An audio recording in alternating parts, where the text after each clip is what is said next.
Assalamualaikum warahmatullahi wabarakatuh. Apa kabar? Ah, video ini adalah video yang Pak buat bersama tim kreatif untuk pembelajaran sejarah. Untuk kelas 8 pembelajaran sejarah itu Pak yang mengajar. Nah, nama Pak ada di sini.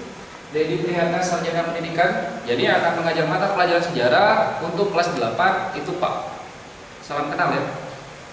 Sebelum kita mulai, Pak mau sedikit motivasi untuk kalian semua bahwa walaupun kita dalam kondisi yang seperti ini, tapi tetap, kamu harus mengikuti semua pembelajaran jarak jauh yang sudah disiapkan sekolah dan kita harus tetap semangat. Baiklah, kita mulai materi pertama. Materinya, judulnya Perubahan Masyarakat Indonesia pada Masa Penjajahan dan Tumbuhnya Semangat Kebangsaan. Kalian bisa menemukan materi ini di bab 4 di bukumu yang nanti akan dibagikan. Baca dan pahami, baru kalian bisa mereview lagi video yang sudah Pak buat ini.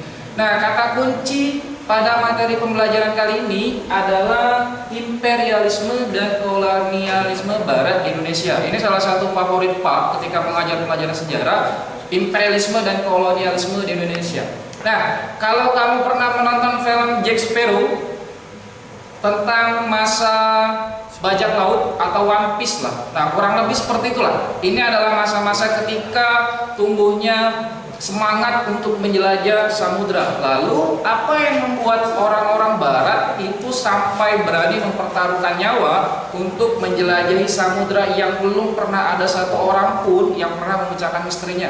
Perhatikan. Lihat, ini adalah bumbu dapur yang biasa kamu temukan.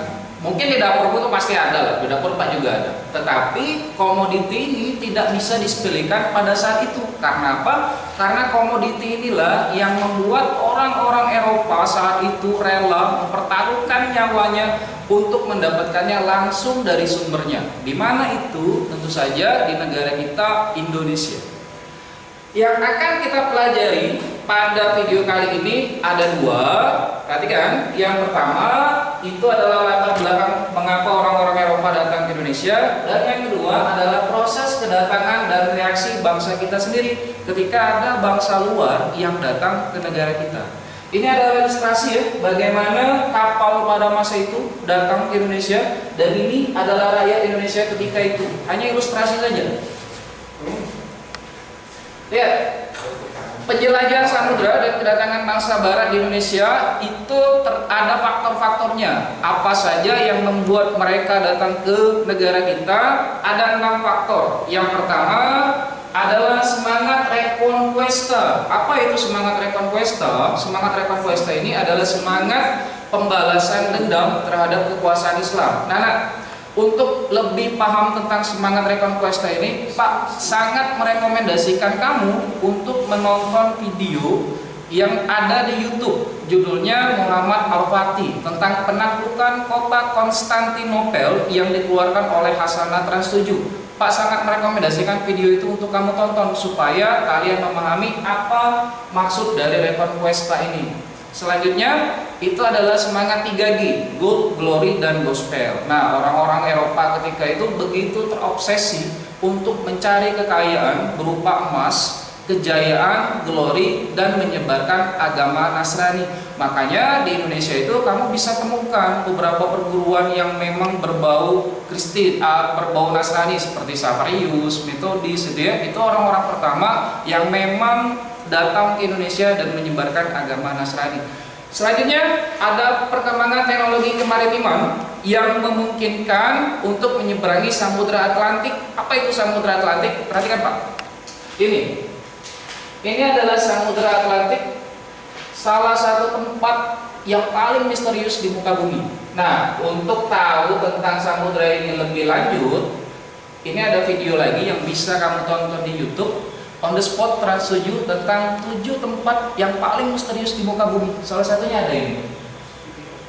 Kenapa ini misterius? Perhatikan.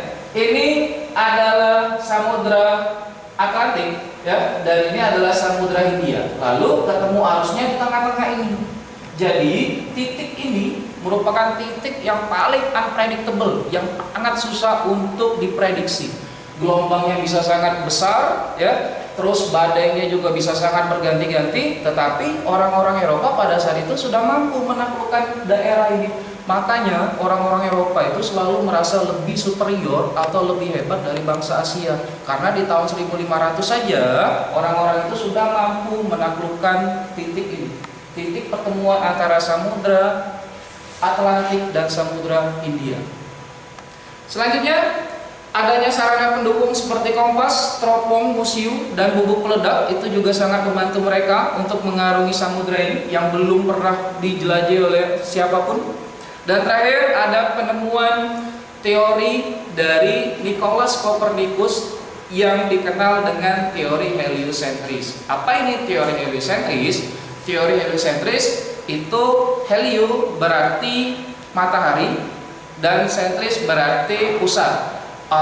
Secara gampangnya teori heliocentris itu diartikan bahwa matahari sebagai pusat tata surya. Nah, untuk fokusnya ke penjelajahan samudra, dulu orang-orang Eropa ada doktrin atau ada anggapan yang mengatakan bahwa bentuk bumi itu sebetulnya itu bukan bulat, tetapi datar. Nah, tetapi setelah Copernicus berhasil menemukan teori ini, maka pemikiran tentang teori bumi datar itu pun lama-kelamaan hilang. Mereka percaya bahwa bumi itu bulat dan bisa untuk dijelajahi.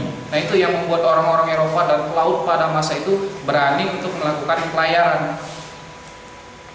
Nah, ini adalah beberapa tokoh-tokoh penjelajah samudra yang berhasil melintasi Samudra Atlantik tadi, Cape of the Good Hope di ujung benua Afrika tadi.